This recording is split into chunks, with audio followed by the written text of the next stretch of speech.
এবার বুঝে গেলাম কোনো ব্যাপার দেখবো মাঝে মাঝে করবে।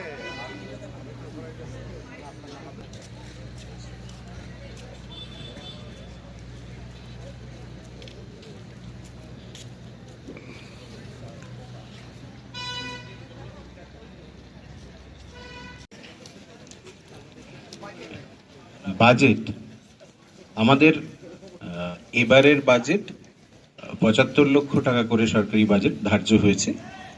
তো স্যার আছেন, আমরা জানি আমাদের বাজেট নিয়ে আমাদের দুশ্চিন্তা নেই। আর বলুন,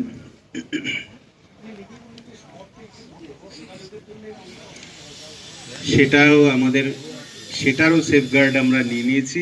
আপনারা আগের দিন ডিএমসিতে বোধহয় আপনি ছিলেন না, যারা ছিলেন তারা জানেন আমাদের এসবিএসটিসির চেয়ারম্যান স্যার উনি বলেছেন উনি বাসের বন্দোবস্ত রাখবেন যাতে, এবং উনি করছেন, উনি বাসের বন্দোবস্ত করছেন যাতে রাত ৮টা ৮:৩০ অবধি আমাদের মেলা চলার কথা, ৮:৩০ অবধি করার কথা, তো সেই সময়েও যাতে মানুষ বাড়ি ফিরতে পারেন তার বন্দোবস্ত করছেন।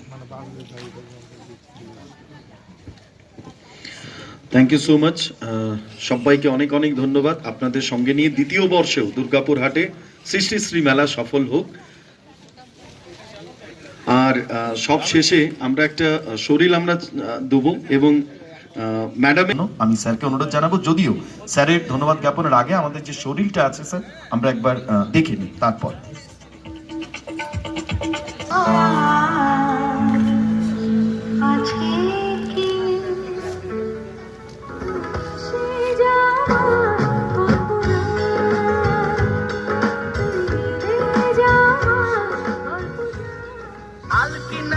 নাহর কাছে বগা বগা ফুলকে দেখিয়া ছুড়ি ধাঁচাকে চামড়াইল তোমার টারে সারা বেলার টারে ভোরে রন্তমিল নিশীথ জানে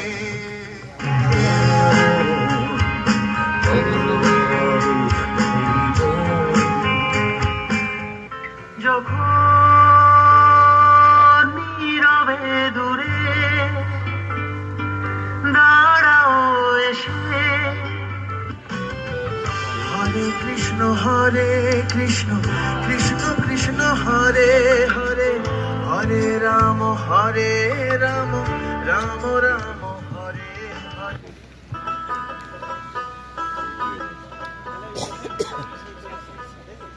স্বনির্ভর গোষ্ঠীর মহিলাদের কথা মাথায় রেখে দ্বিতীয় বর্ষে আবারও আয়োজিত হতে চলেছে সৃষ্টিশ্রী মেলা। এই মেলায় উপস্থিত থাকবেন বিভিন্ন জেলার নামি দামি হস্তশিল্পীদের হাতের কাজের সম্ভার নিয়ে। এই মেলা শুরু হবে 17 জানুয়ারি থেকে, যা চলবে 23 জানুয়ারি পর্যন্ত। বিগত বছরের ন্যায় এই বছরেও রয়েছে একাধিক আকর্ষণ। এই মেলাতে থাকছে কাঁথা স্টিচ, বালুচুরি থেকে শুরু করে হস্তশিল্প এবং হাতে তৈরির ঘর সাজানোর নানান রকমের সরঞ্জাম, ডোকরার পুতুল, হ্যান্ড প্রিন্টের জামা কাপড়ের বিভিন্ন স্টল সহ আরো অনেক কিছু নজর কাড়া পেয়ে যাবেন আপনারা এই মেলাতে। এরই পাশাপাশি থাকছে নামি দামি শিল্পীদের নানান ধরনের সাংস্কৃতিক অনুষ্ঠানেরও আয়োজন। স্থান সিটি সেন্টার, দুর্গাপুর হাট। তাহলে আর দেরি কিসের? তৈরি থাকুন এই মেলায় আসার জন্য।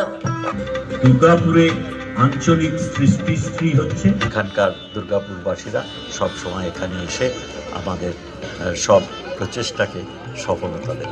বাংলার মাটি, বাংলার জল, বাংলার বায়ু, বাংলার ফল, পুণ্য হোক, পুণ্য হোক, পুণ্য হোক হে ভগবান।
লেগেছে খুঁজছো না ওই সাইড থেকে বলে দাও পুরো ঝেড়ে কাজ করে দাও আয় ভেতরে লক করে চলে যাও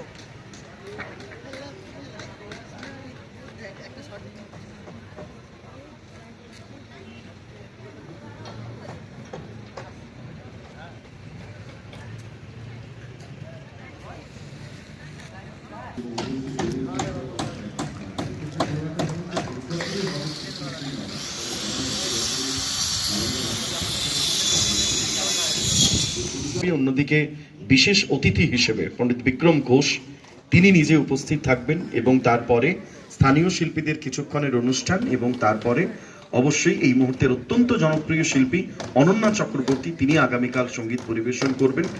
আগামীকাল 17 তারিখের পর 18 তারিখ শ্রীরাধা বন্দ্যোপাধ্যায়, 19 তারিখ অন্বেষা দত্তগুপ্ত, 20 তারিখ তন্ময় কর এবং বন্ধুরা, 21 তারিখ রূপঙ্কর বাগচি, 22 তারিখ অনিন্দ বোস পটা এবং 23 তারিখ এই মুহূর্তে বাংলার অত্যন্ত জনপ্রিয় বাংলা ব্যান্ড ফকিরা অনুষ্ঠান করবে আগামী 23 তারিখ। তাই আমরা চাই যে এই মেলাকে যেমন মাননীয় মন্ত্রী বলেছেন যে প্রান্তিক স্তর এবং বাংলার গ্রামীণ যে হস্তশিল্পকে যেমনভাবে ফুটিয়ে তোলা, তার সঙ্গে সঙ্গে সাংস্কৃতিক কর্মকাণ্ডকে মানুষের দরবারে, জনতার দরবারে আমরা তুলে ধরার যে প্রচেষ্টা জারি রাখছি। সংবাদ মাধ্যমের বন্ধুরা আপনারা আমাদের সঙ্গে থাকবেন, এটাই আমরা প্রত্যাশা রাখি। স্যার আপনি কিছু আচ্ছা হ্যাঁ, যেহেতু এই মেলার ক্ষেত্রে একটা গুরুত্বপূর্ণ পার্ট রয়েছে দুর্গাপুর মিউনিসিপাল কর্পোরেশন, আমি ম্যাডাম রয়েছেন চেয়ারপারসন ম্যাডাম, আপনাকে অনুরোধ করছি ম্যাডাম। ধন্যবাদ রাজশেখর। আসলে মেলা মানেই তো যে মিলন প্রাঙ্গণ, অনেক মানুষের এখানে আনাগোনা, যেমন বিকিকিনি হবে তেমনি এক মানুষের সঙ্গে আরেক মানুষের একটা মেলবন্ধন তৈরি হয়, সবাই সবার সাথে মিলিত হবে। সকলে যেন খবর পান এখানে কত রকম জিনিস থাকছে, কত কিছু ওনারা পেতে পারে। সেটার জন্য আমরা যেরকম ভিডিও প্রচার করেছি তেমনি এই একটা জাতীয় একটা জিনিসও আমরা বানিয়েছি, এগুলো আমরা ছড়িয়ে দিচ্ছি। আর এছাড়া মেলায় এলেই ওনারা বুঝতে পারবেন, মানুষের মুখে মুখে ছড়াবে। স্যার যেটা বললেন যে গতবার যারা মেলায় এসেছিলেন এই মেলায় কি পাওয়া যায় না যায় যারা জেনে গেছেন তাদের মুখে মুখেও নিশ্চয়ই ছড়িয়েছে। গতবার যারা আসতে পারেননি বা অত দূরে যাব না সেরকম ভেবেছেন, এটা তো একটু বাইরে হয়ে যায়, শহরের মাঝখানে নয় ঠিক, তো সেইটা যারা আসেননি তারা যারা পরে জানতে পেরেছেন এখানে বেশ ভালো ছিল, মিস করেছি বলে ভেবেছে, তারাও এবছর আসবেন এরকমই আশা রাখবো আমরা। হ্যাঁ, আমরা আরেকটা কাজ করেছি, সেটা আপনার যত ইন্ডাস্ট্রিয়াল হাউস আছে এবং ইন্ডাস্ট্রি ছাড়াও আমাদের যে বড় বড় এন্টারপ্রেনার বা অন্যান্য